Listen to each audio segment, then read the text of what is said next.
going to be an exceptionally busy night. The two ships are nearby, but there is a distance between them. And I think it's going to be quite a logistic difficulty for us. Plus, there's going to be people are going to go from one environment to another with a very short period in between, and there may be effects that would have on the crew. Discovery, what sort of things impress you about that particular location in the realms of paranormal? I think for me it's history, and particularly one incident where it was trapped in the ice for 2 years. The emotions, if we go back to this recording idea, the intense emotions that the crew must have experienced being trapped so far away from home for such a long period of time. If emotions can be recorded by the environment, then there must be a set of circumstances there. Two ships with two very different stories. So what would our medium David Wells make of RSS Discovery and HMS Frigate Unicorn? One has clearly fallen from one of these masts. It's like it's slow, and then all of a sudden it's... The first thing that actually hit me was the smell of blood. I tell you what I can actually smell is a rotting piece of flesh. There's like a caretaker of the ship, like a custodian. One's a dark shape. There's an anger for me, and he's a stomper. He's shadow and light. He's shadow and light. It's really... Oh my God, that's right, lads.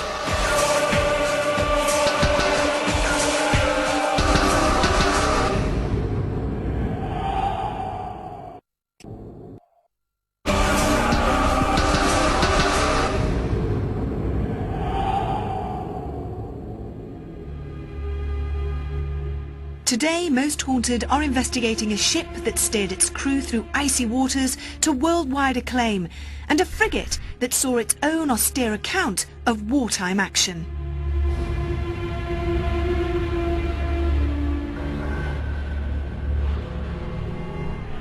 Both still stand here in Dundee, but are their former occupants still haunting these decks? So with medium David Wells ready to begin, it was time to explore the upper deck of the RSS Discovery. There's a couple initially, I'm picking up on a couple of astrals initially. One has clearly fallen from one of these masts. Really? It's a smash, because I can feel the impact on his body. I can feel that. It's almost like you feel that slow motion, and I can feel it's like it's slow, and then all of a sudden it's whoop, and I can feel the whap on the floor. And who would that have happened to? It's one of the crew, but I haven't got any names just yet, and I think it's from the middle. Okay. Do you know what I mean? It's quite descriptive. When would this have happened? Early 1900s, okay. I would say. I think maybe rope wasn't attached, or... Do you know what I mean? Because you would take safety precautions. It was an accident, yeah. Yeah, it was an accident, but I think it's might even been his own fault.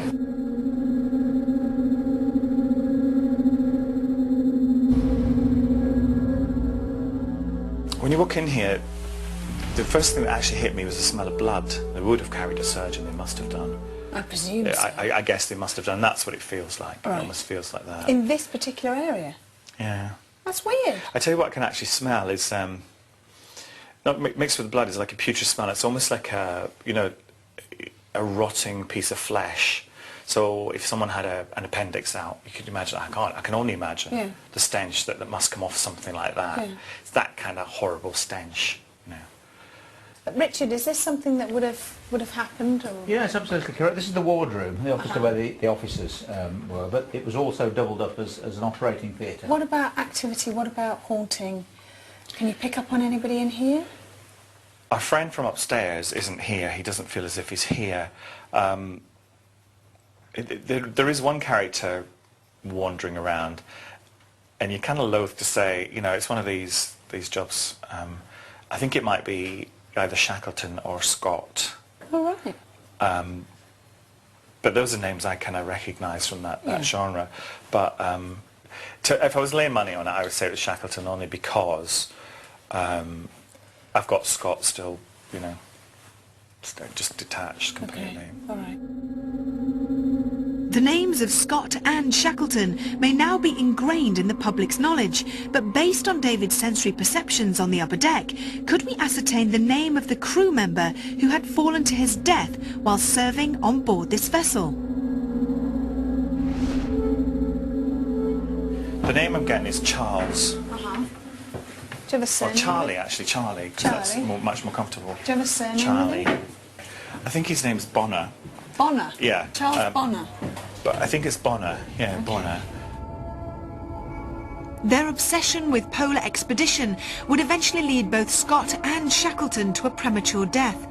Yet this was a reminder that tragedy had stained the Discovery's decks before it had even reached the South Pole. But now it was time to take David just a mile along Dundee's quayside and onto the HMS frigate Unicorn, a boat that was built to battle but became the victim of a change in tides.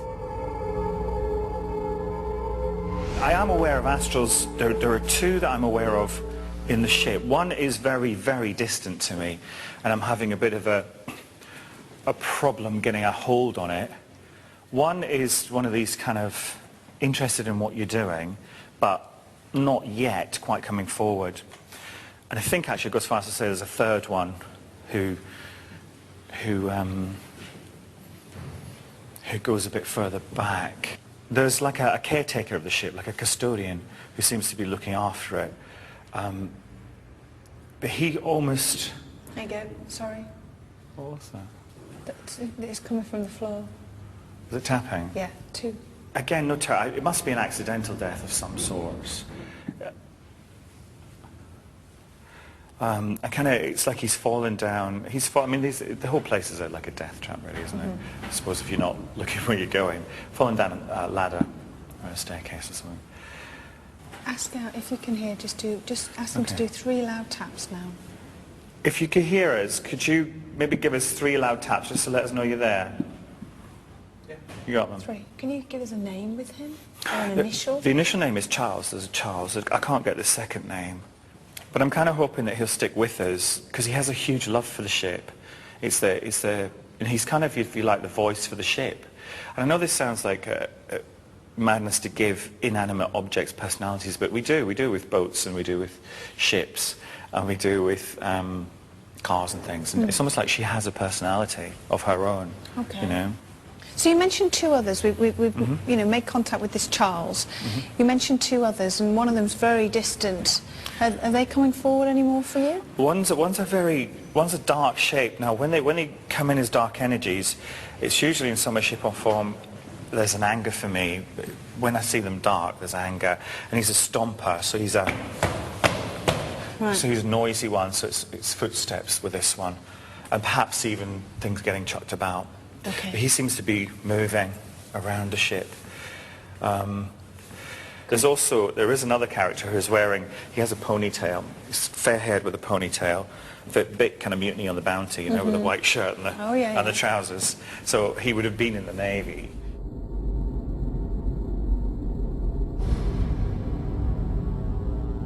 People, from my experience, absolutely love the forces or can't wait to get out of it. There's not really grey areas. You know, there's no middle ground.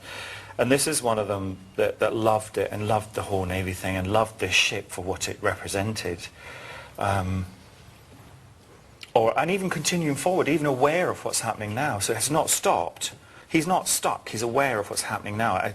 I would imagine that as with lots of old buildings, that it's hard to maintain a place like this.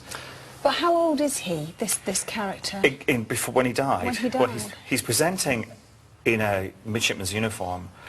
So I would say that he's presenting at about, he's in his 20s. He's quite fast. He's very fast.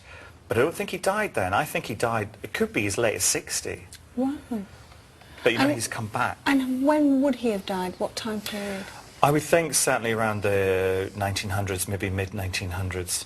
I mean, obviously he would have progressed in his career, and I'm getting the name Walker, and that's just the only name I'm getting. All right. Sorry, we've just had quite a big temperature drop just behind David. Oh, I've stored the previous reading of 19.4. Oh, it's gone down to 15.4. And it's gone down just under 4 degrees.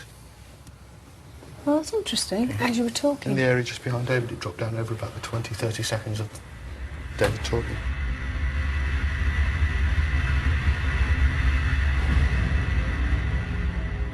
I think